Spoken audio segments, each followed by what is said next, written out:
Jean-Pierre Jeunet préparait une suite de son célèbre film en documentaire. Le projet serait finalement abandonné. Explication. Dans l'actualité ce vendredi, avec la sortie en streaming de Big Bug, son nouveau film pour Netflix, Jean-Pierre Jeunet a donné des nouvelles d'un autre projet sur lequel il travaillait depuis quelque temps, la suite d'Amélie Poulain, en documentaire. Selon les informations de BFM TV, cette suite serait purement et simplement abandonnée. Je n'ai pas réussi à trouver le financement. C'était tellement original que tout le monde l'a refusé. Ça n'allait pas rapporter d'argent de toute manière, a-t-il expliqué à nos confrères.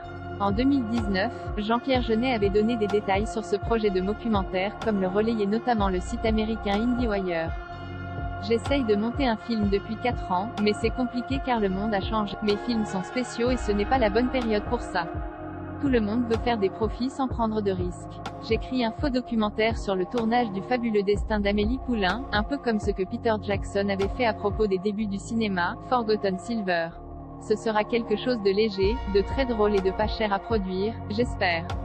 Le cinéaste s'était confié sur une possible suite pour son film à succès, indiquant que l'idée d'en faire une suite en fiction était impossible à réaliser. Selon lui, la question se serait posée de quelle actrice envisager pour la suite, ainsi que la problématique des travaux dans Paris. On ne pourrait plus utiliser les mêmes décors en raison des travaux dans Paris. On sait que les chantiers vont disparaître, mais à l'heure actuelle on ne pourrait pas utiliser les décors, avait-il précisé, rapporte le site Check News de Libération.